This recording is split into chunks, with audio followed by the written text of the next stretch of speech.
네, 우리 오늘 다니엘서 4장 말씀 통해서 하나님의 말씀 같이 함께 듣겠습니다. 우리가 같이 읽었는데 제 생각보다 기네요. 네. 원래 제가 1절부터 읽을까 하다가 좀 줄였는데도 기네요.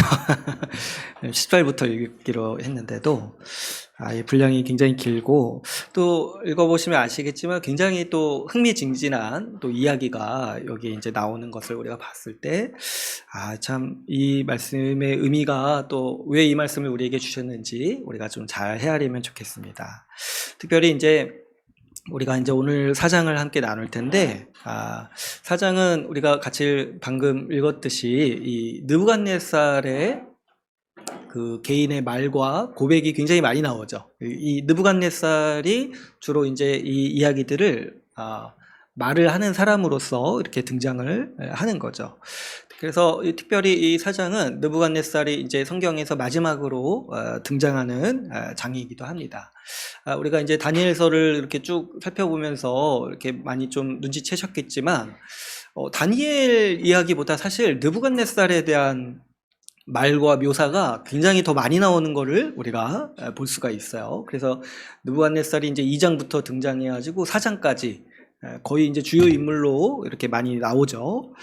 그랬을 때 우리가 제가 중간중간에 이 느부갓네살에 대해서 몇 마디 이렇게 말씀드렸는데, 참 흥미롭기도 하고 이 복잡한 사람이다라고 제가 중간중간에도 이 말씀을 이렇게 드렸어요. 그렇죠. 이 느부갓네살을 우리가 좀 생각을 해보면, 느부갓네살은 사실 이제 세속 역사에서도 보거나 우리가 또 미루어 짐작할 수 있는 게 뭡니까? 이 굉장한 왕이죠. 굉장히 유능하고 탁월하고 그 인류 역사에서 가장 큰 영광을 누렸던 왕인 거예요. 왜냐니까 이 바벨론 제국을 이제 그가 거의 홀로 세우다시피 했고, 제가 이제 예전에도 한번 말씀드렸지만은 그 바벨론 왕으로서 40년간 통치했어요. 그러니까 여러분 한번 생각해 보시면, 한 사람이 40년을 이렇게 권력을 가지고 유지하고 할 수 있었다는 게 어마어마한 능력이죠. 그럴 수 있는 사람이 사실 세상에 거의 없죠. 40년 동안 왕을 유지할 수 있는 사람이라는 게. 그런데 이제 이 느부갓네살은 그 40년 동안 이 전 세계를 제패한 제국으로서의 권력을 누렸던 사람인 거예요. 그러니까 그만큼 유능하다고도 우리가 생각할 수 있고, 또 이제 이 느부갓네살이 죽은 뒤에 이 바벨론 제국이 거의 무너지다시피 합니다. 그래서 이제 5장부터는 다른 왕의 이야기가 나오는데, 아예 나라가 바뀌어요. 그러니까 이제 바벨론이 곧 느부갓네살이다, 이런 이제 인식이 있었던 것이고, 그만큼 이제 이 바벨론 제국이 이 느부갓네살이라는 한 사람에 의해서 세워지고, 또 그 사람이 죽으니까 무너질 정도로 이 사람이 그만큼 대단한 사람이라는 걸 우리가 알 수 있죠. 그래서 우리가 2장에 하나님께서 보여주신 그 금신상 환상을 봤을 때도 그 금신상의 다른 부위들은 다 제국이었잖아요. 그런데 머리는 뭐라고 해요? 느부갓네살 왕이다, 이렇게 이제 얘기를 해요. 그러니까 이 한 사람이 다른 제국의 권세와 권위와 비견될 정도로 어마어마한 힘을 가진 사람이었다는 거죠. 그러니까 이 기본적으로는 굉장히 유능하고 위대한 왕이라고 우리가 생각할 수가 있어요. 또 게다가 얼마나 또 통이 크고 배포가 큰지 이 제국을 운영했던 방식을 보니까, 자기가 사로잡은 민족의 백성들을 데려다가 교육시키고 그 사람들을 또 어떻게 해요? 자기 나라, 자기 지방을 다스리는 관료로 삼았다고 했잖아요. 그러니까 기본적으로 굉장히 포용적이고, 이 전 세계를 지배하는 제국의 왕답게 이 다른 민족을 포용할 줄 아는 그런 이제 좀 배포가 있었고, 또 지혜가 있었죠. 그렇죠. 또 많은 우리 이제 정복하는 그런 이제 이야기들을 들어보면은 자기네 민족만 이렇게 위하다가 결국에 망하는 이제 이야기들을 우리가 많이 보잖아요. 그런데 이 느부갓네살은 자기가 정복한 민족의 사람들, 유능한 사람들을 데려다가 자기 부하로 삼고 자기 수하로 삼고, 또 투자할 정도로 이 교육을 시켜주고 먹을 것을 이렇게 제공해주면서 투자할 정도로 참 유능하기도 하고 지혜롭고 관대한 왕이라고 우리가 또 볼 수가 있습니다. 그런데 이제 그렇게만 보면은 또 아주 괜찮은 왕인데, 우리가 이제 이 말씀에서 살펴봤듯이 이 느부갓네살 왕이 굉장히 폭력적이고 교만하다는 것도 우리가 살펴봤어요. 그 2장에서도 보면은 자기 꿈을 말하지 못하고 해석하지 못한다는 이유로 자기 제국에 있는 모든 지혜자들, 그러니까 지금으로 따지면은 이제 지식인들이겠죠. 그런 이제 배우고 학문을 가진 사람들을 다 죽이겠다라고 위협하고 또 실제로 실행에 옮기기도 하죠. 또 지난주에 우리가 살펴본 3장에서는 이 금신상을 세운 다음에 절하지 않는 사람을 다 죽이겠다라고 말할 정도로 굉장히 이렇게 폭력적이고 자기가 가지고 있는 그 권력을 이렇게 또 이렇게 충동적으로 이렇게 많이 사용하기도 하는 그런 왕이기도 했어요. 그래서 이제 참 이 권력이 사람을 이렇게 무시무시하게 바꿀 수 있구나, 이런 것도 좀 우리가 볼 수 있죠.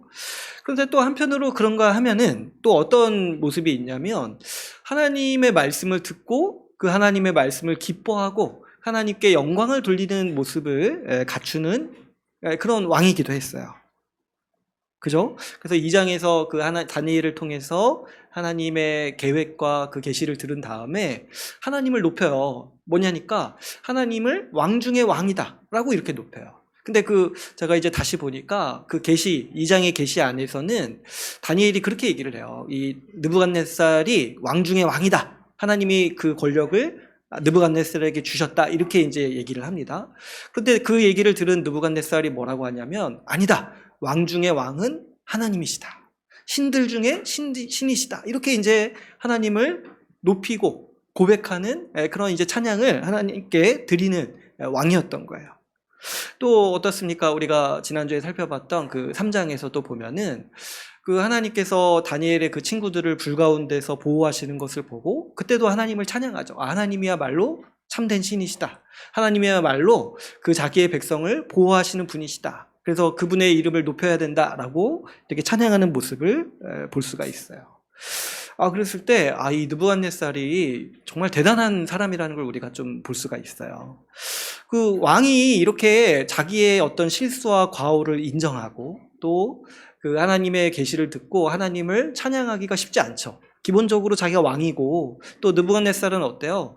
자기를 신이라고 생각했던 사람이에요. 그런데도 그 하나님의 말씀을 듣고 하나님의 그 왕권을 인정하고 자기 위에 있는 왕이시다는 것, 신들 중에 신이라는 걸 인정하고, 또 어떻습니까? 자기가 그 3장에서 그 신상 세워가지고 실수했는데 그 실수를 하나님께서 이렇게 바로잡으시는 모습을 보고 또 자기의 실수를 인정하는 그런 이제 모습을 이렇게 보면은 이 사람이 기본적으로 굉장히 총명한 사람이라는 걸 알 수가 있어요. 그죠? 그 왕이 또 그 고대 이 절대 군주의 왕들이 이렇게 인정하기가 쉽지 않죠. 여러분, 우리가 성경에서 봤을 때 어떻습니까? 그 출애굽기에서 그 파라오 한번 생각해 보세요. 하나님이 일하시는 그 모든 기적과 이적을 보고도 어떻게 했어요? 이 사람은 끝까지 하나님께 대항하려고 어떻게든 끝까지 이렇게 고집부렸던 왕이었잖아요. 그죠? 그러니까 보통 왕이 이런 마음을 갖기가 쉽죠. 자기가 권력이 있고 힘이 있는데 하나님의 말씀이 뭐라고, 하나님이 이렇게 하신 게 뭐라고, 그냥 끝까지 자기의 권력과 힘으로 어떻게든 대항해 보려고 하는 게 이 고대 전제군주의 어떤 마음이라고 할 수 있는데, 이 느부갓네살 왕은 역대 가장 큰 힘과 권력을 가지고도 하나님 말씀 앞에 하나님을 찬양하고 자기의 실수를 인정하고 하나님을 높이는 모습을 보였던 왕이기도 했어요. 근데 또 그렇게 보면은 이 느부갓네살 왕이 좀 거의 준 신자가 아닌가, 이런 생각도 하기 쉬운데, 또 이 왕이 어느 정도로 교만했냐니까 하나님을 높이고 하나님을 찬양하는 모습도 있는데 또 어때요? 하나님의 말씀을 정면으로 대적하려고 하기도 했다는 거예요. 그렇죠? 우리가 이제 3장에서도 보면은 또 우리가 그때도 나눴지만 2장에서 하나님께서 신상을 무너뜨리신다라는 계시를 이 느부갓네살 왕이 듣고 그 말씀을 찬양하고 기뻐했는데, 3장에 가서는 이 금신상을 세워가지고 절대 무너지지 않는 신상을 자기가 세워보겠다라고 이렇게 또 아주 이 교만한 모습을 이렇게 보이는 그런 왕이기도 했다는 거예요. 그러니까 이 느부갓네살이요, 굉장히 흥미롭기도 하고 복잡하죠, 사람이. 그랬을 때 이 사람의 마지막이 어땠을까를 우리가 좀 흥미롭게 볼 수 있는데, 4장에서 이 느부갓네살의 마지막에 어떻게 마무리됐는지를 우리 가운데 전해주고 있습니다. 그래서 좀 흥미진진한 좀 약간 토론거리가 될 수 있는 게 뭐냐니까 이 느부갓네살이 과연 믿음을 가졌는가, 아니면 그냥 끝까지 이렇게 하다가 마무리됐는가. 좀 헷갈리죠. 그러니까 언젠가 보면은 신앙 고백을 하기도 하는데 언젠가 보면은 아주 불신자 중에서도 가장 악한 불신자처럼 행동한다는 거예요. 그래서 이 복잡한 사람이 나중에 말년이 어땠는지를 우리가 우리 말씀을 보면서 같이 함께 살펴보기를 원합니다. 오늘 우리 이 느부갓네살의 마지막 이야기가 이 4장에 나오는데요. 4장에서 이제 이 느부갓네살이요 꿈을 꿉니다. 꿈을 꿨는데 그 꿈의 해석을 알지 못해가지고 두려워하는 모습을 보여요. 우리가 오늘 읽지는 않았지만 앞에 이제 4절에서 9절까지 그 이야기가 이제 쭉 나오죠. 그래서 이제 꿈을 꾸고 이제 두려워하니까 어떻게 해요? 그 바벨론의 지혜자들을 불러가지고 그 해석을 구하려고 합니다. 근데 이제 아무도 그 꿈의 해석을 알려주지 못했다고 하죠. 근데 이제 사실 이 꿈 내용을 우리가 아까 읽어봤는데 이 꿈의 의미를 모를 수가 없을 것 같아요. 그죠? 너무 어떻게 보면 명확해요. 명확한 의미가 있어가지고 그런데 근데 이제 그 당시 이제 지혜자들이 이 꿈의 내용 자체가 어떻게 보면 바벨론 느부갓네살 당신 망할 거다 이런 내용이잖아요. 그러니까 얼마나 또 말하는 게 또 두려웠겠습니까? 그러니까 사실 어떻게 보면은 좀 못한 게 아니라 안 한 게 아닌지 해석을 그렇게 좀 생각해 볼 수도 있는데 아무튼 이제 아무도 자기에게 이 꿈의 내용에 대해서 얘기를 못 해주니까 이 왕이 이 다니엘을 불러가지고 그 꿈의 해석을 듣기로 합니다. 그래서 오늘 우리가 읽은 본문이 이 다니엘을 불러가지고 이 느부갓네살이 자기의 꿈 얘기를 먼저 들려주는 이야기가 이 10절부터 이렇게 나오는 거죠. 근데 이제 느부갓네살이 그 꿈 가운데 본 환상은 어떤 거였냐니까 큰 나무에 대한 환상이었어요. 그래서 땅의 중앙에 한 나무가 있고 자라서 그 높이가 하늘에 닿았다고 하죠. 근데 그 나무를 통해서 어때요? 이 만물이 그 나무를 통해서 뭐 짐승이라든지 새들이라든지 그 나무에서 돌봄을 받고 그 나무의 열매를 먹으면서 생활하는 모습을 이렇게 보게 됩니다.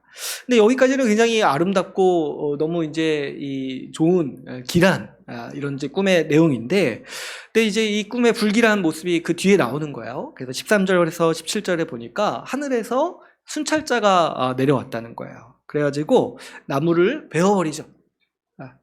그래가지고 이제 나무를 베어버리는데 또 이 나무를 베어버리는 것으로 끝나지 않고 15절에 보니까 그 나무에 구루터기를 남겨두고 그 구루터기에 쇠사슬로 묶은 다음에 7대를 지낸다라고 이렇게 얘기를 한다는 거예요. 그러니까 이 꿈이 어떤 면에서 좀 복잡하죠. 나무를 베어버리면은 이제 그럼 끝났구나 이렇게 생각하면 되는데 이 벤 나무에다가 쇠사슬로 묶고 7대 그 또 짐승의 마음을 받아서 7년을 지난다라는 이 예언의 말씀을 이렇게 들은 거예요. 그랬을 때 이제 이 느부갓네살이 그래서 이제 이 꿈의 내용을 생각해 볼 때 굉장히 두렵죠. 뭔가 짐작은 가잖아요. 그죠? 이게 무슨 내용인지는 정확히 몰라도 나무가 배임을 당하니까 얼마나 이 큰 경고가 있겠습니까? 그래서 이제 두려워해가지고 이 다니엘에게 그 꿈의 해석을 물어봤을 때 다니엘도 이 보면은 이제 19절에 보니까 그 꿈의 내용을 말하기를 굉장히 무서워하죠. 왜냐하니까 이게 기본적으로 나무가 배임당한다는 것이 하나님의 심판과 하나님의 그 징벌이 있다라는 것을 암시하기 때문에 다니엘도 이 꿈 내용을 얘기하기가 좀 두려워하지만 그래도 이제 이 다니엘이 이것이 하나님의 말씀이라는 것을 알고 이 느부갓네살에게 전하려고 마음을 먹습니다.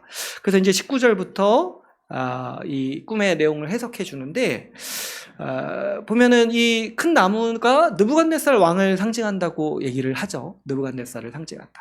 그래서 이거는 이제 그 2장에서도 나오는 계시예요. 2장에서도 하나님께서 느부갓네살 왕에게 권력을 주시고 권위를 주셔가지고 세상의 만물이 느부갓네살 왕을 통해서 이 돌봄을 받고 살아간다라는 그런 권세를 주셨다라고 2장에서도 이미 말씀하셨어요. 근데 이제 이 큰 나무도 마찬가지 기능을 하고 있는 거죠. 그 잎사귀와 그 열매로 이 만물을 먹이고 보살피는 역할을 하게 됩니다. 그런데 이제 그러면 이 나무가 배임당하고 7해 동안 묶여 있는 게 무슨 의미냐 했을 때 25절에서 이렇게 얘기를 하는 거예요. 7해 동안 이 느부갓네살 왕이 이 왕위에서 쫓겨나가지고 짐승들과 함께 지낼 것이다, 이렇게 예언을 하고 있습니다. 그런데 25절을 보면은 그 끝에 보면은 하나님께서 이렇게 하시는 목적에 대해서 얘기를 해요. 그래서 25절 그 끝에 보면은 그때 이렇게 얘기를 하죠. 지극히 높으신 이가 사람의 나라를 다스리며 자기의 뜻대로 그것을 누구에게든지 주시는 줄을 아시리이다. 그러니까 하나님께서 느부갓네살 왕을 왕위에 쫓겨나게 하시고 또 이 들짐승들 가운데서 7년 동안 생활하게 하시는 목적이 뭐냐니까, 하나님이 느부갓네살에게 그 권세를 주셨고 그것이 기본적으로 하나님의 것이기 때문에 하나님이 누구에게든지 주실 수 있다. 그래서 결국에는 하나님이 세상을 다스리시고 통치하시는 분이라는 것을 느부갓네살 왕으로 하여금 알도록 하기 위해서 하나님은 그 왕위를 뺏으시고 7년 동안 들짐승과 함께 살아가게 하신다라고 분명히 이렇게 말씀을 하고 있는 거죠. 이 목적에 대해서. 그런데 이제 여기서 끝나는 게 아니라 하나님께서 또 놀라운 일을 하시는데 뭐냐면 26절에 보면 뭐예요? 26절에 보면은 하나님이 다스리시는 줄을 왕이 깨달은 후에야 왕의 나라가 견고하리이다. 그러니까 뭐예요? 왕이 하나님의 통치와 하나님께서 왕을 세우시고 왕을 다스리신다라는 거를 그 왕이 깨달으면은 다시금 하나님께서 회복하시겠다라는 그런 말씀도 이렇게 주시는 거죠. 그래서 이제 이 꿈의 내용에 대해서 다니엘이 이렇게 이제 들을 때 마무리는 어떻게든 회복하신다는 말씀이긴 하지만 그 중간에 있는 얘기가 너무 무시무시하잖아요. 그죠? 이 느부갓네살 왕과 같은 절대 권력자가 들짐승처럼 쫓겨나가지고 들짐승처럼 살게 된다는 얘기가 굉장히 큰 심판이고, 또 7년이나 그렇게 있는다고 하니까 이것이 이제 두렵니까 이 다니엘이 마지막에는 이 느부갓네살 왕을 걱정해서 하나님 앞에 좀 겸비하고 하나님의 뜻대로 나라를 운영하라고 이렇게 권고하는 모습을 우리가 27절에서 또 볼 수가 있습니다. 그래서 이제 느부갓네살 왕이 이런 이제 그 하나님의 말씀과 계시를 또 여기서 이 다니엘을 통해서 들은 거예요. 하나님의 어떻게 보면은 경고죠. 이 느부갓네살 왕에게 하나님의 뜻과 하나님의 왕위를 인정하고 하나님의 앞에서 겸비하라고 이렇게 주시는 경고였습니다. 그런데 이 느부갓네살 왕이 29절, 30절 이렇게 보면은 이 하나님의 말씀을 귀담아 듣지 않았다는 걸 우리가 알 수가 있어요. 그죠? 29절을 보면은 12달이 지난 후에, 그러니까 1년이 지났어요. 이 얘기를 들은 후에 1년이 지났는데 이 느부갓네살 왕이 이렇게 성을 걷다가 어떤 마음을 이렇게 표현을 합니까? 30절에 보니까 왕이 말하여 이르되 이 큰 바벨론은 내가 능력과 권세로 건설하여 나의 도성으로 삼고 이것으로 내 위엄과 영광을 나타낸 것이 아니나 하였더니, 이렇게 이제 말로 이제 독백을 하는 거예요. 고백을 하는 거예요.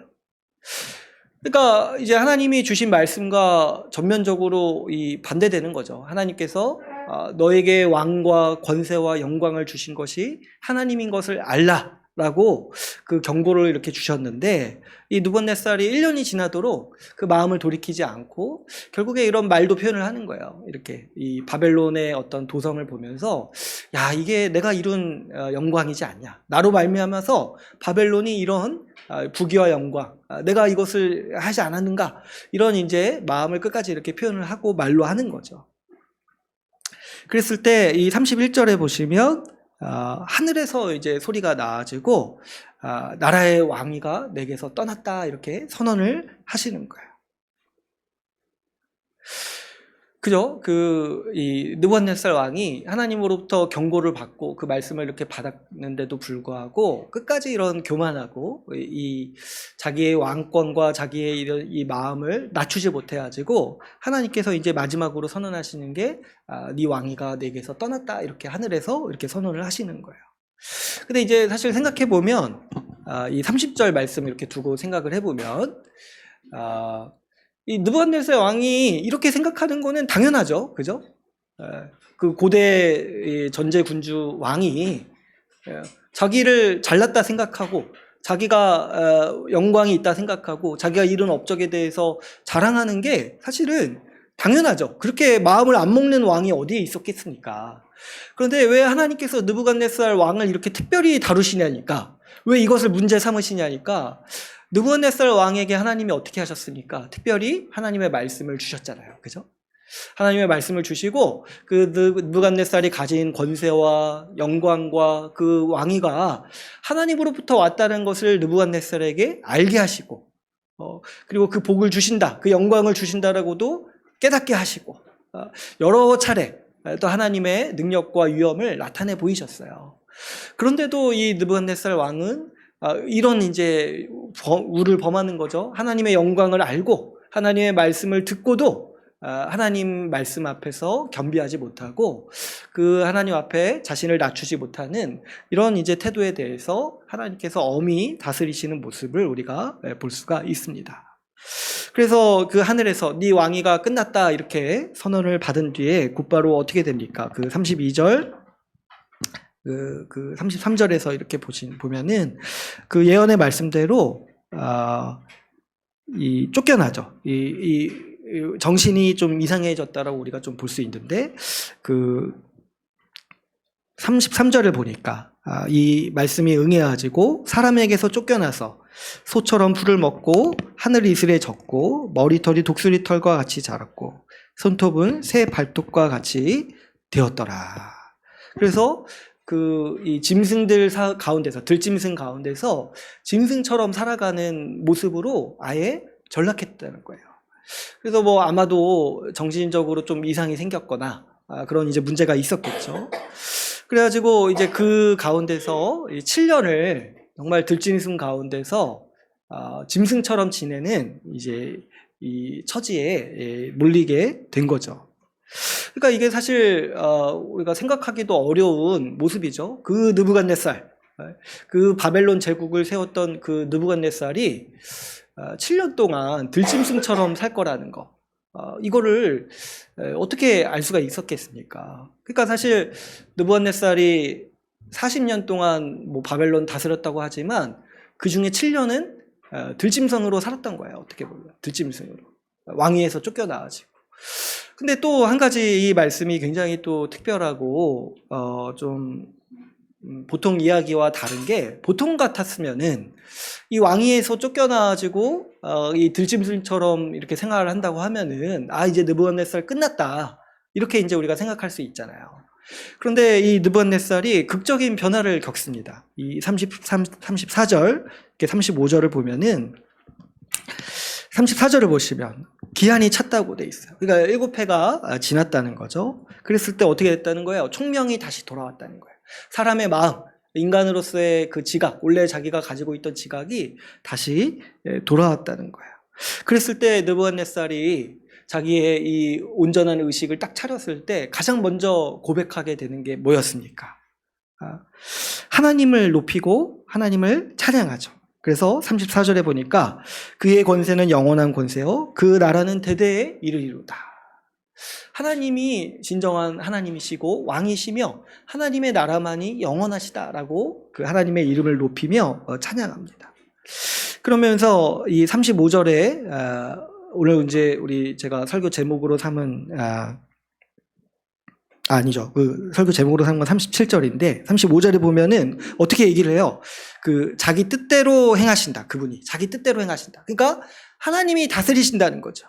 그리고 그의 손을 금하든지 혹시 이르기를 내가 무엇을 하느냐고 할 자가 아무도 없도다. 그러니까 하나님이 무엇을 하신다고 하실 때 그것을 누가 뭐 딴지를 걸거나 왜 그렇게 하시냐라고 할 사람이 아무도 없다는 거예요. 그 손을 막을 자, 하나님의 행하시는 것을 막을 자가 아무도 없다는 거예요.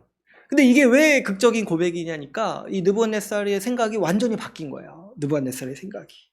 우리가 이 3장에서 그 느부갓네살이 다니엘의 친구들을 그 용광로 불에 던지기로 결정하잖아요.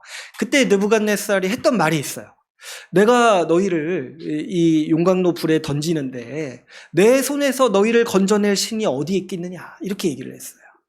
내가 시행하고 내가 이렇게 하는데 나를 막을 자가 아무도 없다라고, 신도 나를 막지 못한다라고 그렇게 생각했던 사람이 바로 이 느부갓네살입니다. 그런데 자기가 생각했을 때 절대 권위는 그런 거예요. 누구도 막지 못한다는 거예요. 그래서 자기의 권위는 누구도 내 명령에 토를 달 수 없고 막을 수 없다. 신도 내 명령을 막을 수 없다. 그래서 자기의 권위와 권력을 묘사할 때 이런 표현을 했던 거예요. 근데 그 동일한 표현을 지금 누구에게 하고 있어요? 바로 하나님께 하고 있죠. 하나님이 하신다고 했을 때 누가 그 일을 막을 수 있겠느냐? 하나님이 신상을 무너뜨린다고 했을 때 누가 그것을 막을 수 있겠느냐? 하나님이 무너지지 않는 영원한 나라를, 그분의 나라를 세우신다고 했을 때 누가 그것을 막을 수 있겠느냐? 그래서 그분의 나라가 대대에 영원할 것이다라고 이 느부갓네살이 이렇게 선언하고 있는 것이죠.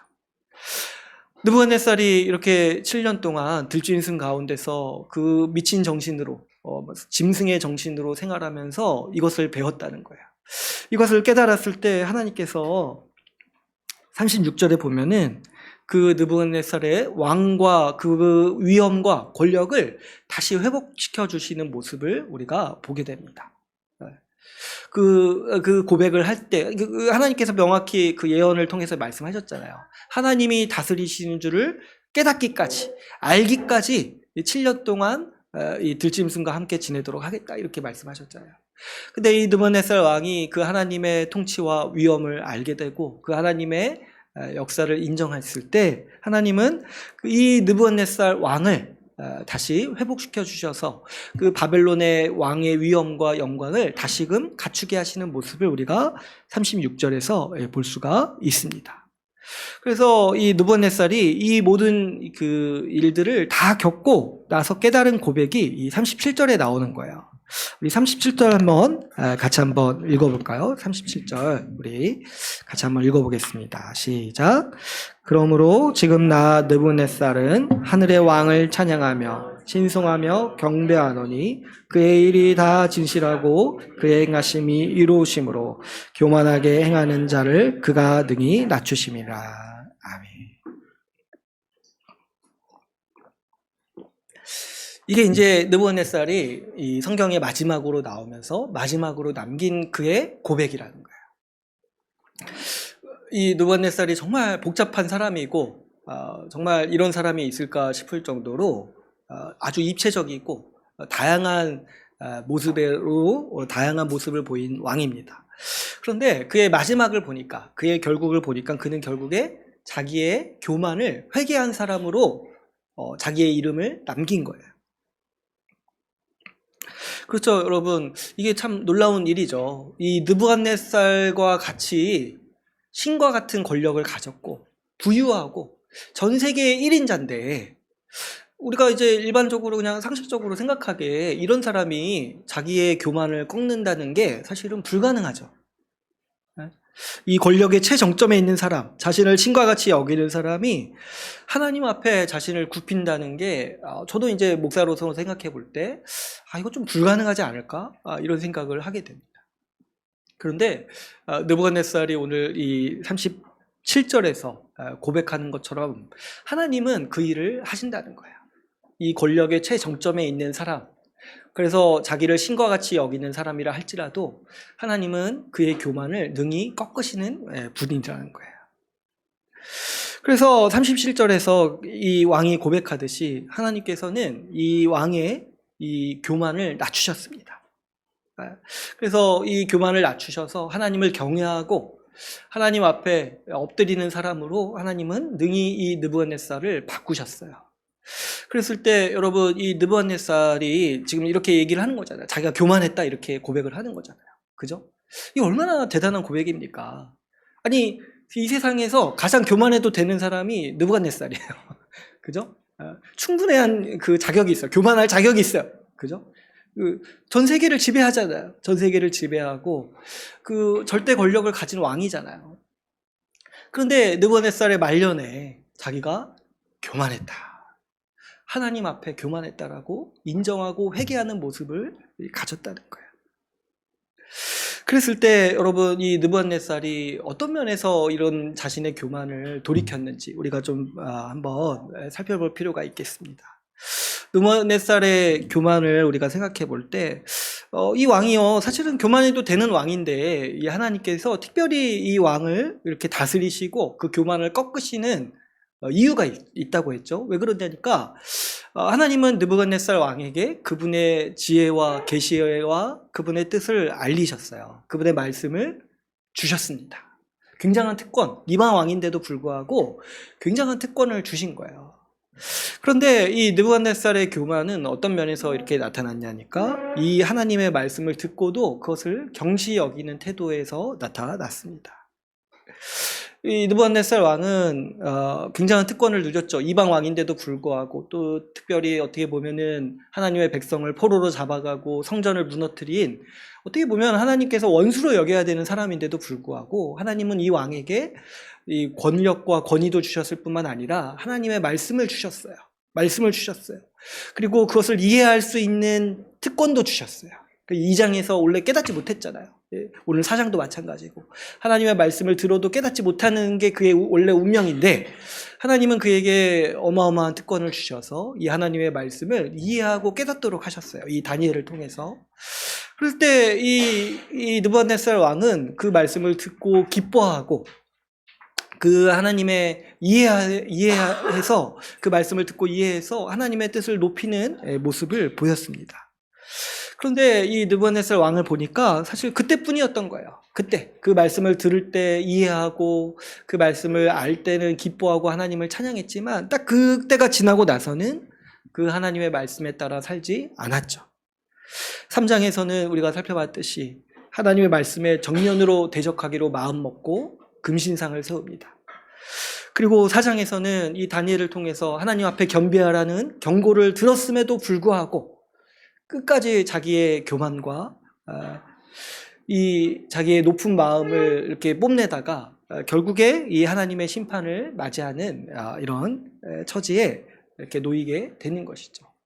그러니까 느부갓네살의 이 교만은 하나님의 말씀을 듣고도 그 하나님의 말씀을 경시하는 이런 태도에서 아주 집약적으로 나타난다라고 우리가 볼 수가 있는 것이죠.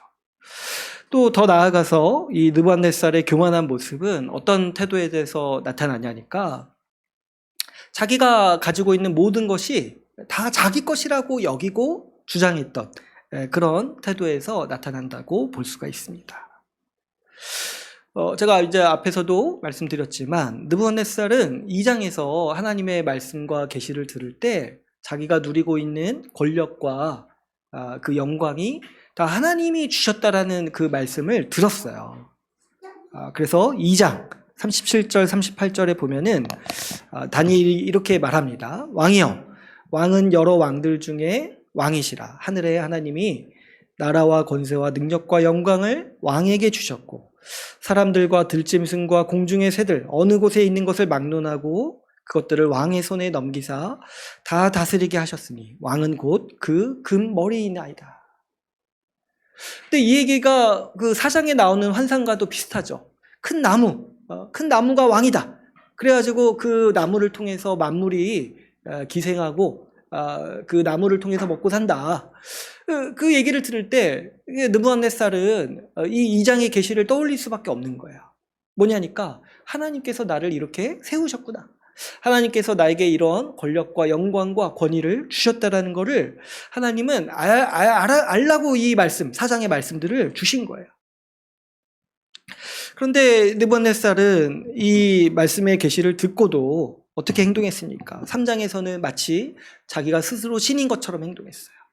금신상을 세워가지고 자기가 스스로 신이라고 여기기도 했고, 오늘 4장에서는 어떻습니까? 하나님께서 분명히 경고하셨음에도 불구하고 아까 우리가 읽었던 그 30절에서 자신이 이룬 모든 것이 다 자기의 것이라고 자랑하는 그런 마음을 이렇게 표현합니다. 그렇죠. 하나님이 분명히 주셨다. 하나님이 이것을 너에게 넘기셨다. 이런 말씀을 분명히 듣고 기뻐했음에도 불구하고 느부갓네살은 그 하나님의 은혜를 망각하고 이 모든 것들이 다 내 것이구나. 내 영광이고 내가 잘났구나. 다 내가 이루었구나. 이런 생각과 착각에 빠져서 지냈다는 거죠. 그래서 이 느부갓네살의 교만은 아주 근본적으로는 하나님의 말씀을 경시한 것으로 드러나 있고, 그 증상이 어떻게 나타났습니까? 자기가 누리고 있는 모든 것이 다 자기의 것이다. 원래부터 자신의 것이라고 착각하는 모습으로 나타났던 것이에요. 그래서 이것을 우리가 이 느부갓네살이 이 인생을 돌이켜 봤을 때 자기가 교만했다라고 인정하는 이 부분이라는 거죠. 그래서 하나님은 이런 마음과 태도를 가진 느부갓네살을 낮추시고 겸손하도록, 그래서 하나님을 높이도록 특별히 그를 다루셨어요. 사실 이것도 하나님의 은혜예요. 하나님은 그냥 느부갓네살 망하도록 내버려 두실 수 있으셨어요. 이 세상의 많은 교만한 왕들을 하나님은 그렇게 대하셨습니다. 자기의 교만으로 인해서 망하기를. 그래서 여러분, 세상의 대부분의 왕이 제명에 죽은 왕이 별로 없어요. 보면은 다 자기 교만해서 자기 권력을 남용하다가 결국에 배신당해 죽고 결국에 쫓겨나고 이런 식으로 마무리하는 왕들이 사실은 굉장히 대다수예요. 그러나 하나님은 느부갓네살 왕을 특별히 다루시고 그에게 말씀을 주셨을 뿐만 아니라 하나님께서 끝까지 그의 교만을 다루시는 은혜를 베푸십니다. 그래서 사장은 어떻게 보면은 이 느부갓네살의 신앙 고백이기도 한 거예요. 신앙 고백. 그래서 이제 느부갓네살이 좀 애매모호한 모습이 있죠. 이 사람이 정말 신자인가 아닌가, 좀 애매모호한 모습이 있는데, 이 말년을 보면은 우리 하나님 나라가 완성됐을 때 느부갓네살을 볼 수 있겠구나, 이런 생각도 할 수 있을 정도로 이 사람의 이 신앙 고백이 굉장히 의미심장하고 깊이가 있다는 걸 좀 생각을 하게 돼요. 그런데 여러분, 오늘 우리가 이 말씀을 통해서 이런 느부갓네살의 교만을 우리가 몇 가지를 짚었는데, 이 교만에 대해서, 이 느부갓네살의 교만에 대해서 생각해 볼 때 저도 읽으면서 여러 사람이 떠올랐어요. 여러 사람. 가장 먼저 생각나는 사람이 누구냐니까 바로 아담이죠. 아담도 똑같이 행동했죠. 비슷하게. 아담도 어떻게 행동했습니까? 그도 이렇게 느부갓네살과 유사한 태도를 가졌어요. 자기에게 주어진 영광, 자기에 주어진 그 능력이 온전히 자기 것인 줄 알다가 자기를 하나님과 같이 여길 뿐만 아니라 어떻게 했어요? 그래서 자기를 하나님과 같이 여겨가지고 하나님의 말씀을 경시하고 하나님의 말씀에 불순종하는 어리석은 태도를 가졌었죠. 그러니까 참 신기하게도 이 교만이 이렇게 비슷한 모습으로 나타나는 것들을 우리가 보게 됩니다. 아담에게도 비슷하게 나타났고 느부갓네살에게도 이렇게 유사한 모습으로 나타나고 있는 것이죠. 그랬을 때 동시에 우리 안에도 이런 교만의 어떤 모습, 교만의 태도가 자리 잡고 있는 것들을 우리가 보게 됩니다. 그런데 이제 물론 우리는 왕이 아니기 때문에 어떤 이제 왕과 같이 이런 태도와 모습으로 교만한 태도가 나오지는 않을 거예요. 그러나 본질적으로 우리의 교만도 비슷한, 이 느부갓네살과 비슷한 증상을 가지고 있다는 것을 우리가 짐작할 수가 있습니다. 여러분, 느부갓네살처럼 우리도 하나님을 알고 그분의 말씀을 알고 있음에도 불구하고 교만할 수 있다는 것이죠. 그 교만의 태도의 가장 직접적인 증상이 바로 오늘 우리가 아까 살펴봤던 것처럼 이 말씀을 대하는 태도로서 나타난다는 거예요.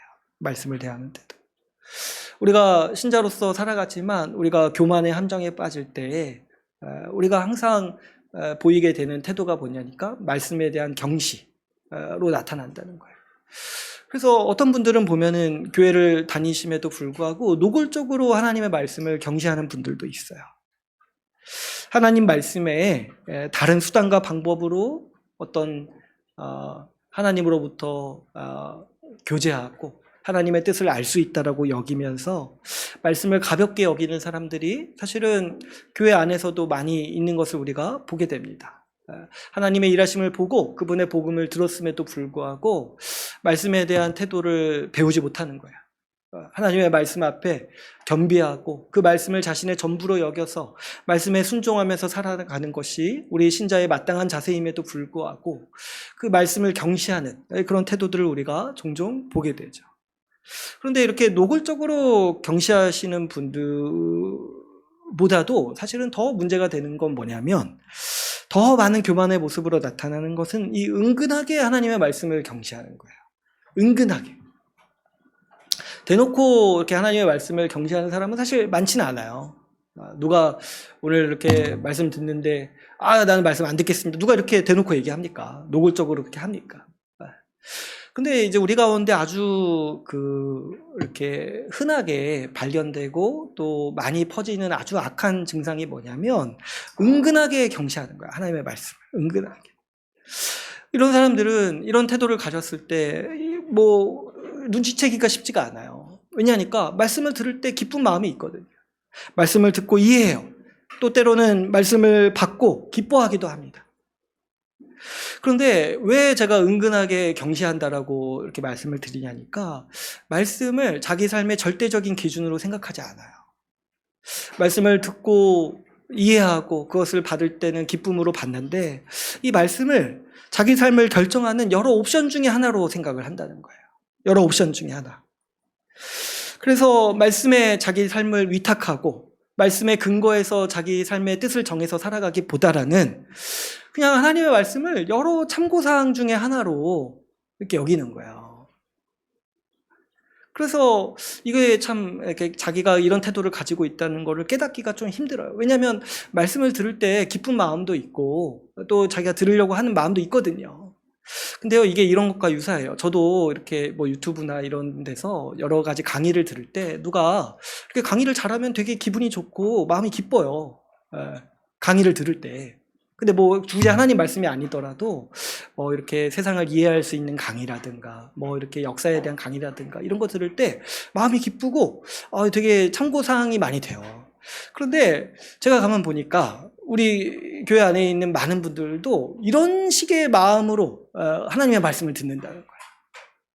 마치 이렇게 세상을 바꾸는 15분? 세바시에서 이런 거 듣고 이렇게 마음이 좋듯이 하나님의 말씀을 그냥 어떤 하나의 그냥 주어지는 참고사항처럼 이렇게 여기는 거예요. 그래. 그럴 수도 있구나. 그렇지.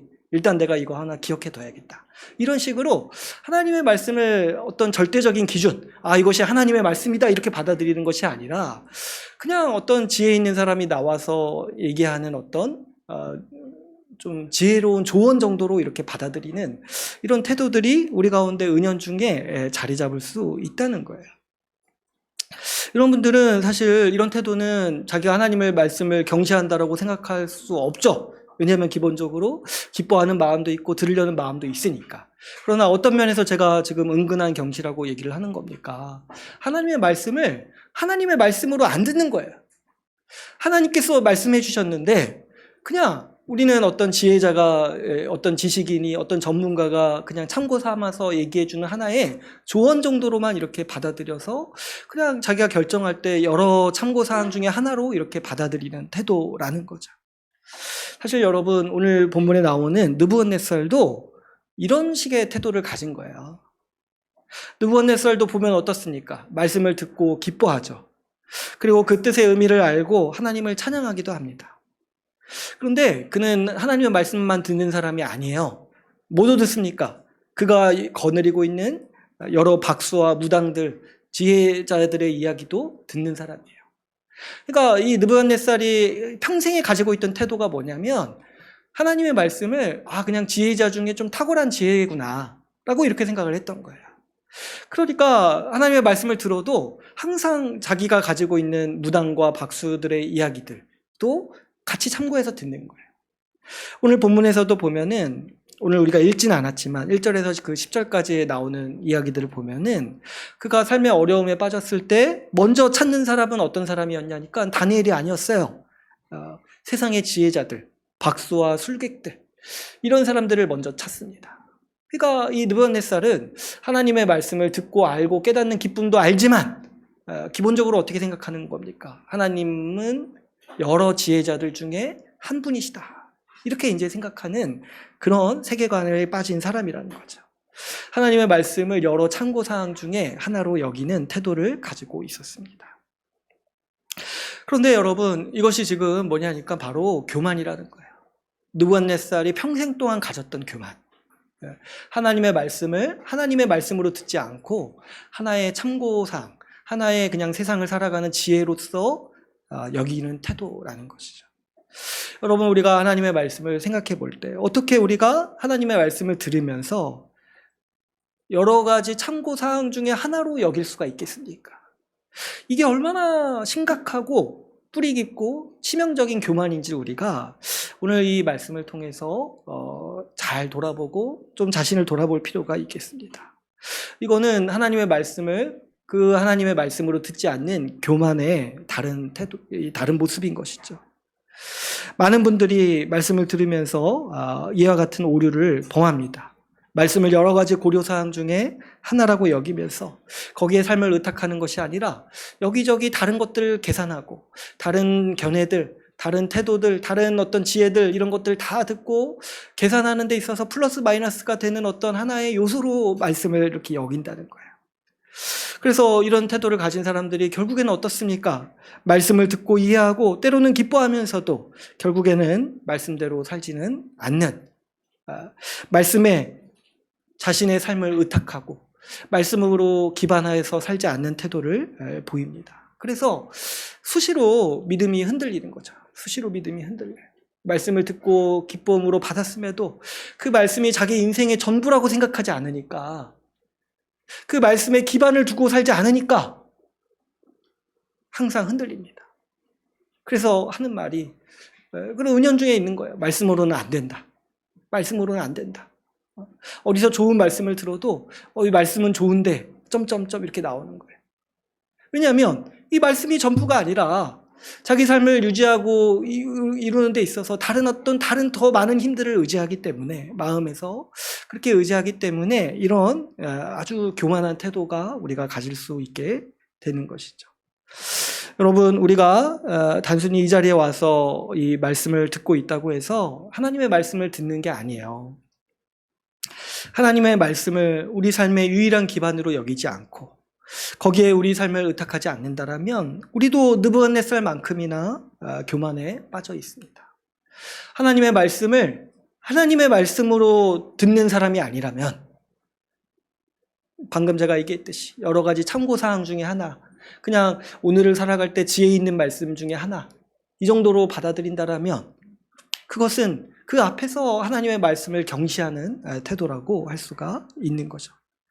그렇기 때문에 여러분, 우리가 이 느부갓네살의 교만을 살펴보면서 이 느부갓네살처럼 우리도 은연중에, 우리도 모르는 사이에 하나님의 말씀을 경시하고 있지 않은지 우리가 살펴야 할 것입니다. 또한 우리가 이 느부갓네살과 동일한 교만에 빠지는 모습은 아까도 제가 말씀드렸다시피 자신의 모든 것이 자기 것이라고 착각하는 태도로서 드러납니다. 그렇죠, 여러분. 사실 느부갓네살도 마찬가지겠지만 우리는 우리 시대의 정신이 있기 때문에 더 쉽게 그런 생각에 빠지는 사람들이에요. 더 쉽게. 네. 우리 사는 세상이 그렇잖아요. 내 것, 내가 이룬 것, 그것에 집중하는 그런 문화다 보니까 우리는 더 쉽게 그런 생각을 가지죠. 그래가지고 몸도 내 몸이고 시간도 내 시간이고 돈도 내 피 같은 돈이고 마음도 내 마음이다. 요즘에 저희 애들이 첫째가 내 마음이다라는 표현을 배워가지고 자꾸 제 앞에서 그러더라고요. 내 마음이다. 저도 똑같이 하고 있어요. 내 마음이다. 내 것이다. 내 마음이다. 그러니까 어떻게 해요? 내 뜻대로 내 마음대로 할 수 있다. 재능도 내 것이고 내가 내 힘과 능력을 사용해서 내 배를 채우는 것이 온전히 나의 뜻이다. 이런 것이 오늘날 우리의 시대의 정신이죠. 근데 여러분, 이렇게 자기가 가지고 있는 모든 것이 다 내 것이라고 여기는 사람은요, 어떻게 살기 쉽냐면 방탕하게 살기 쉬워요. 그렇지 않겠습니까, 여러분? 다 자기 것이라고 생각하기 때문에 자기 만족을 위해서 자기 재원과 자기의 어떤 소유를 쓰는 것에 아무런 거리낌이 없어요. 원래 다 내 거니까 내 마음대로 쓰는 것에 무슨 제약이 있겠습니까? 뭐 돈이 없다는 게 제약이지, 돈만 있으면 그냥 자기 마음과 뜻대로 언제든지 그런 기준과 양심의 가책 없이 마음대로 쓸 수 있는 게 오늘날 우리의 어떤 생활 방식이죠. 그러다 보니까 방탕하게 살기가 쉽습니까? 내 시간이라고 생각하니까 시간도 흥청망청 쓰고, 내 돈이라고 생각하니까 내 뜻과 내 마음을 채우는 일에만 온전히 돈을 쓰고, 내 재능이라고 생각하니까 온전히 내 재능을 사용해서 나를 위해서만 맹렬하게 쓰는 것이 오늘날 우리가 가지고 있는 아주 만연한 생활 태도인 것이죠. 그러나 여러분, 우리가 오늘 이 본문 말씀의 느부갓네살처럼 그럴 때가 올 거예요. 우리가 가진 모든 것이 내 것이 아니라 하나님의 것이라는 것을 우리가 알 때가 분명히 우리 인생의 어느 시점에서는 분명히 있습니다. 그렇죠. 저도 요즘에 많이 깨닫게 되는 것 중에 하나가 이런 부분이에요. 어릴 때는 좀 잘 몰라요. 어릴 때는 잘 몰라요. 왜냐하니까 몸도 내 뜻대로 움직여주고 시간도 자유시간이 많거든요. 그런데 우리가 이제 나이를 먹어가면서 흔하게 하는 말이 뭡니까? 몸이 내 몸 같지 않다라고. 그렇지 않습니까? 내 뜻대로 잘 안 움직여져요, 몸이. 그러면서 우리가 인정해야 되는 게 뭐가 있냐니까, 이 몸도 하나님이 주신 선물이라는 거예요. 이 몸도. 시간도 마찬가지죠. 제가 많이 느끼는 바가 여기 있는데 뭐냐니까, 젊었을 때는 내 마음대로 시간을 쓰는 게 다 내 거라고 생각을 했어요. 나에게 주어진 시간이. 실제로 내 마음대로 할 수 있는 시간이 많으니까. 그래가지고 이제 좀 어리고 젊었을 때 가장 이제 힘든 것 중에 하나가 내 자유시간 뺏기는 거. 내 시간을 내 마음대로 못 쓰게 하는 게 이제 가장 힘들잖아요. 근데 이제 저도 아기를 낳고 이렇게 키우다 보니까, 세상에 자기 시간이라는 게 원래 별로 없구나. 그런 세계를 알게 되더라고요. 아이한테 매여서 이렇게 살다 보니까 또 포기해야 되는 것도 많이 있고. 근데 이제 제가 포기할 때 가졌던 내 시간을 포기하기로 결정할 때 가졌던 그 마음이 뭐였냐면, 원래부터 내 시간이 아니었다는 걸 인정했을 때 그게 좀 쉬웠어요. 원래부터 내 시간이 아니었구나. 하나님이 나에게 주신 선물이었구나. 지금은 그 하나님께서 나에게 주신 그 선물을 올바른 방향대로 쓰기를 원하시는구나 라는 걸 제가 이해하게 됐을 때, 내 것이 아니라는 걸 알게 됐을 때 그걸 포기하는 게 좀 더 쉬웠어요.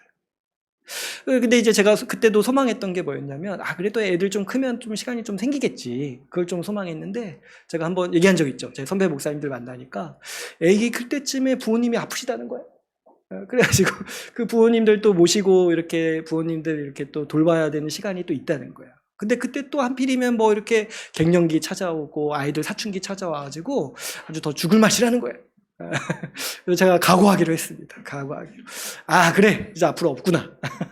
하나님께서 그분이 이제 주신 시간에 대해서, 그 의미에 대해서 더 깨닫게 하시는 게, 원래부터 이 시간이라는 것도 온전히 하나님의 것이고, 하나님께서 이것을 다른 사람을 위해서 쓰라고 나에게 주신 거구나 라는 거를 잘 깨닫고, 저도 이제 그날을 대비하고 준비하고 그날이 왔을 때 하나님께 그 시간을 더욱더 영광스럽게 쓰게 해달라고 저는 기도하고 있어요. 그렇죠, 여러분? 시간도 우리 것이 아닌 거죠. 잠시 우리에게 주어진 것들이 있는 거예요. 재산도 마찬가지입니다. 뭐 이렇게 많이 느끼시겠지만, 뭐 돈이라는 게 우리가 살면서 수시로 있다가도 없고 없다가도 있습니다. 그러다가 결국에 알게 되는 건 뭐냐니까, 마지막에 아무것도 가지고 가지 못한다는 거예요. 그때 우리가 온전히 더 인정하게 될 것입니다. 모든 것이 다 주님 것입니다. 모든 것이 다 주님 것입니다. 그랬을 때 여러분, 우리가 이것들을 부인하고 이 하나님께서 이루신 질서와 이 흐름들을 인정하지 못하고 살아갈 때 끊임없이 우리 삶이 괴로울 거예요. 자꾸 하나님의 것을 내 것이라고 주장하니까, 자꾸 하나님이 주신 선물을 이해하지 못하고 원래부터 내 거라고 주장하면서 사니까 삶이 우울하고 괴로운 거예요. 그렇게 보면은 우리는 점점 잃는 삶이거든요. 잃어버리는 삶이거든요. 시간이 지날수록 건강도 잃어버리고 젊음도 잃어버리고 재산도 잃어버리고. 그러나 원래부터 하나님이 우리에게 주신 것이다. 선물로 주신 것이다라는 것을 잘 알 때 여러분 우리는 이런 교만을 피할 수가 있어요. 하나님이 우리에게 선물로 주셨다는 것. 이렇게 우리가 이 느부갓네살의 교만을 살펴보면 두 가지 모습을 봤죠. 이 하나님의 말씀을 경시 여기고 자신이 가지고 있는 것들을 다 자기 것이라고 여기는 그 방탕함의 태도. 이런 것들을 살펴보면 우리도 동시에 하나님 앞에 얼마나 교만한지 우리가 발견하게 됩니다. 우리가 예수 믿고 하나님의 말씀을 따라 산다고 하면서도 우리가 수시로 이 교만한 마음의 함정에 빠지는지 얼마나 그렇게 많이 빠지기 쉬운지를 보게 돼요. 그런데 오늘 우리가 이 본문 말씀을 자세히 보면은 주님은 이 교만한 느부갓네살을 버리거나 심판하거나 그냥 그렇게 인생을 끝내도록 내버려 두지 않으시고 어떻게 하십니까? 낮추신 다음에 구원하시는 모습을 우리가 볼 수 있습니다. 이 느부갓네살의 교만을 낮추시고 그의 영광과 위엄을 회복하시는 모습을 볼 수가 있습니다. 원래는 그냥 하나님께서 심판하시고 버리셔야 마땅하지 않겠습니까? 하나님이 주셨는데 자기 거라고 인정하는 사람, 하나님이 모든 것을 다 주셨는데 하나님의 말씀을 듣지 않는 사람, 은혜를 받았어도 감사하기는커녕 온전히 자기 것이라고 생각하고 말씀을 주셔도 그것을 귓등으로 듣는 이 사람을 하나님은 그냥 버리시고 심판하시면 마땅하잖아요. 근데 우리 하나님이요 그런 분이 아니시라는 거예요. 하나님은 이와 동일한 교만을 가진 우리를 심판하지 않으시고 어떻게 하셨냐니까 오히려 예수 십자가 복음으로 우리를 구원하기를 원하십니다. 하나님은 예수 그리스도를 우리에게 보내셔서 이 교만한 우리의 마음을 낮추셨어요. 이 교만한 우리 마음을 낮추셔서 하나님의 은혜와 하나님의 이 지극한 사랑을 보도록 하셔가지고 우리로 하여금 그 하나님의 마음을 우리의 마음을 낮춰서 이 하나님의 은혜를 바라보도록 하셨습니다. 여러분 하나님께서 우리를 자녀 삼으시고 아들 삼으시고 우리를 그래서 앞으로도 다루어 가실 것입니다. 느부갓네살을 하나님께서 버리지 않으셨어요. 이렇게 귀하게 여기셔가지고 용서하시고 은혜를 베푸셨어요. 그런데 이렇게까지 하신 하나님께서요 우리를 얼마나 더 귀하게 여기시겠습니까? 자녀 삼으신 우리가 순간순간 교만하고 또 어리석게 행동할 수 있지만 그럼에도 불구하고 하나님께서 우리를 다루어 가실 것입니다. 왜 그러냐니까 느부갓네살은 이 말씀에서 보면은 그냥 비천한 사람이에요. 비천한 사람. 직접적으로도 얘기를 하시는데 다음 주에 한 번 더 말씀을 드리겠지만 그러나 우리는 어떤 사람들입니까? 우리는 하나님의 자녀죠. 하나님의 자녀로서 우리를 다루어 가시고 우리를 빚어 가실 것입니다. 하나님을 온전히 알고 하나님의 말씀을 온전히 알고 우리가 가진 모든 것이 하나님의 선물임을 알아서 하나님을 향해 겸비하고 하나님께 영광 돌리는 사람으로 우리를 빚어 가주실 거라는 걸 우리가 소망할 수 있습니다. 왜 그러냐니까 우리가 자녀이기 때문에 그렇다. 자녀이기 때문에. 예수 십자가 복음으로 우리를 자녀 삼으셨기 때문에 우리가 어떤 교만한 태도, 어리석은 태도가 있을지라도 하나님은 우리 인생에서 이런 것들을 아주 잘 다스려서 나가실 것입니다. 저도 보면 이제 우리 애들 보면은 교만해요. 애들 보면 그죠? 제가 우리 애들한테 올해 열심히 돈 모아서 침대를 사줬는데 제가 침대에 잠깐 누워 있으면 저한테 와가지고 자기 침대에 왜 누워 있네요? 나오래. 제가 그때마다 교만하구나. 감사할지도 모르고. 그러나 그렇다고 해서 제가 뭐 애들 밉다 정말 어디 두고 보자 이렇게 하겠냐는 거예요. 자녀기 때문에 잘 가르쳐야겠다 이렇게 마음을 먹잖아요. 그러니까 우리 하나님도 그렇게 보시지 않겠습니까? 우리가 다수 어떤 인생의 순간에 좀 교만하고 어리석을지라도 하나님께서 우리를 자녀 삼으시기 때문에 우리를 다스려 가시고 빚어 가주실 겁니다. 그러니까 여러분 우리가 이 하나님의 은혜를 아는 사람으로서 우리가 하나님 앞에 겸손함으로 우리가 살아갑시다. 하나님께서 우리를 겸비한 모습으로 빚어가 주실 거예요. 하나님의 영광을 온전히 알고 이 하나님의 영광을 알므로써 이 삶의 가장 최고의 지혜를 아는 사람으로서 우리를 빚어가 주실 거예요.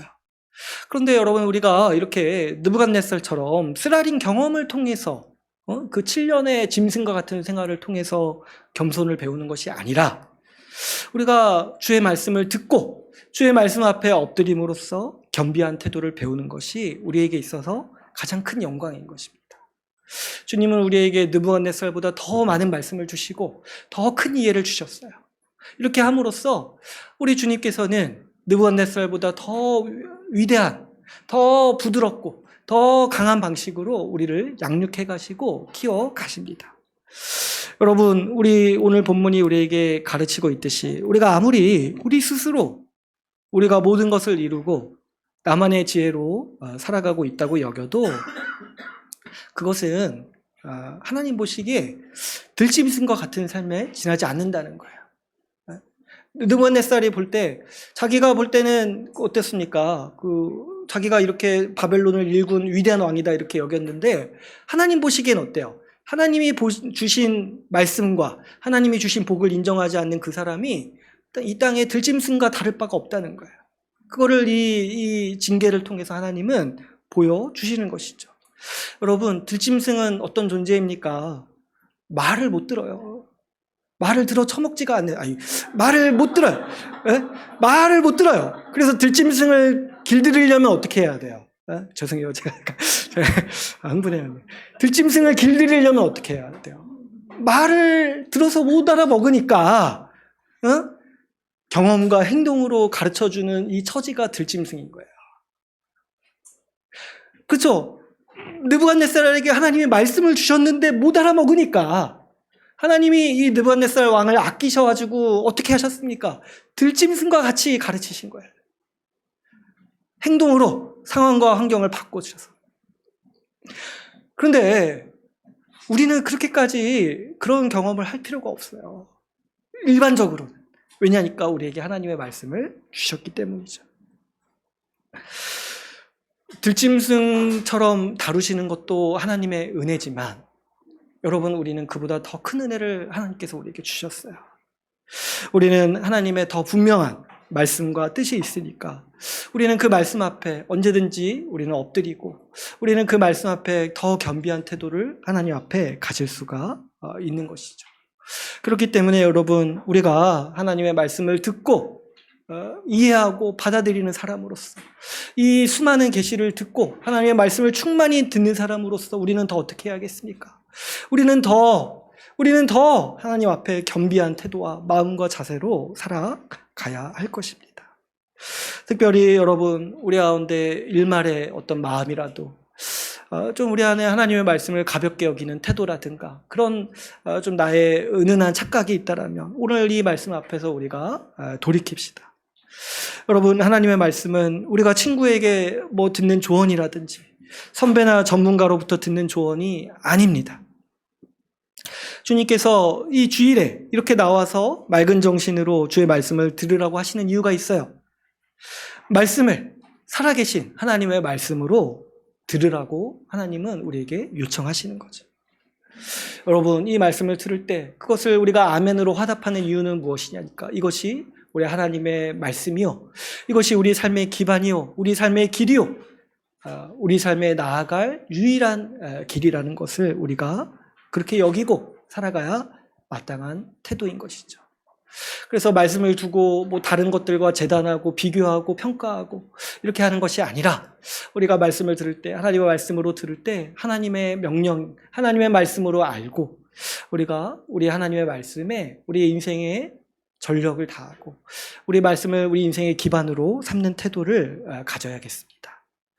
또한 무엇보다 우리에게 주어진 모든 것들을 자기 것이라고 주장하지 않고 하나님의 것으로 인정하고 살아갑시다. 이 태도에 대해서 제가 몇 번 말씀을 드릴 때 청지기 정신이라고 했어요. 청지기 정신. 우리 베드로전서에서도 그 청지기라는 말이 나오죠. 뭐냐니까 우리가 가진 모든 것이 하나님께서 우리에게 맡기신 거라는 거예요. 맡기신 거예요. 그래서 뭡니까? 내 마음과 내 뜻대로 사용할 수 없어요. 왜냐니까 그 주인이 하나님일 것이에요. 그래서 정산할 날이 올 거예요. 하나님께서 우리에게 오셔서 내가 너에게 맡긴 것들을 어떻게 사용하는지 정산할 날이 분명히 올 것입니다. 여러분, 우리가 가진 모든 것들이 내 소유인 것처럼 보일지라도 그 중에 어느 것도 내 것이 없습니다. 시간, 재산, 재능 다 하나님이 주신 거예요. 자녀도 마찬가지예요. 지금은 내 소유처럼, 내 통제 아래 있는 것처럼 보이지만 결국에 우리 뜻대로 안 될 것입니다. 왜 그러냐니까 하나님의 소유이기 때문에 그렇습니다. 그랬을 때 여러분, 우리가 하나님께서 정산할 날이 다가올 때 그날을 기쁨으로 맞이할 수 있는 우리 삶의 원동력이 뭐가 되겠습니까? 하나님이 주신 것들을 하나님의 뜻에 합당하게, 하나님이 기뻐하시고 하나님의 영광을 위해서 사용하는 것이 우리 삶의 가장 영광스러운 모습이라는 거예요. 여러분, 은사 이런 거 있잖아요. 내가 가지고 있는, 내가 뭐 잘한다 이런 거 생각하는 거 있을 때 느부갓네살처럼 아유 내가 얼마나 잘했는가 이렇게 살 필요가 없다는 거예요. 우리는 나에게 주신 거 있잖아요. 재능이라든지 은사 이런 거 있으면 자랑하고 뽐내고 이러려고 하나님이 주신 것이 아니라 그걸 통해서 하나님께 영광을 돌리고 어떻게든 다른 사람을 도와서 정말 하나님께서 기뻐하시는 일을 위해서 사용하기 위해서, 교회를 섬기기 위해서 이 은사를 주셨다는 것을 우리가 분명히 알 필요가 있어요. 특별히 시간이라든지 우리가 가지고 있는 재산과 돈이라든지 우리는 이 모든 것들을 다 사용해서 나를 위해서 쓰기도 쓰지만은 우리 주님께서 기뻐하시고 우리 주의 영광과 교회를 위해서 쓰는 것이, 사용하는 것이 우리가 청지기로서의 마땅한 자세임을 알고, 여러분, 우리가 우리 하나님 앞에서 우리 시간과 재정을 사용하는 이 태도를 같이 함께 길러갑시다. 그래서 여러분, 우리가 주님이 우리를 찾으시는 날 언제가 될지 모르죠. 우리 삶 가운데서도 주님은 깨닫게 하실 수 있어요. 이 느부갓네살처럼. 그러나 우리 모두가 다 이 날을 맞이할 것입니다. 우리가 죽음 앞에 섰을 때 하나님께서 정산하실 날이 우리 가운데 곧 올 겁니다. 그럴 때 우리가 기쁨으로 그날을 맞이할 때 주님이 주신 모든 것들을 우리 왕이신 주님께서 원하시는 방식대로 사용했습니다 라고 말할 수 있는 사람이 되도록 우리가 오늘부터 정말 이 말씀 앞에, 하나님 앞에 겸비하는 마음으로 살아가기를 바랍니다.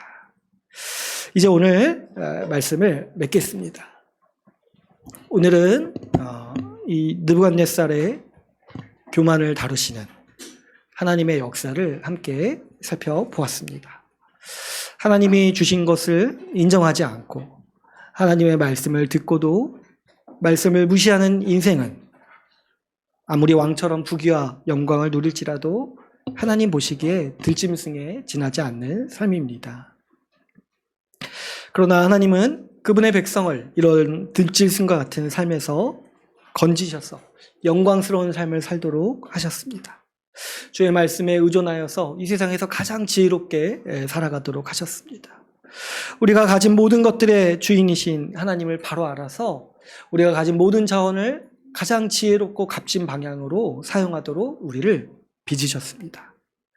여러분, 이렇게 하나님이 주신 은혜를 알기 때문에 우리가 하나님 앞에서 겸비하면서 살아갑시다. 하나님 앞에 겸손하게 살아가는 삶이야말로 가장 지혜롭고 복된 삶임을 확신하며 살아가는 우리 주의 나라 교회가 되기를 간절히 소망합니다. 오늘 말씀을 마치고 같이 함께 기도하는 시간 갖도록 하겠습니다.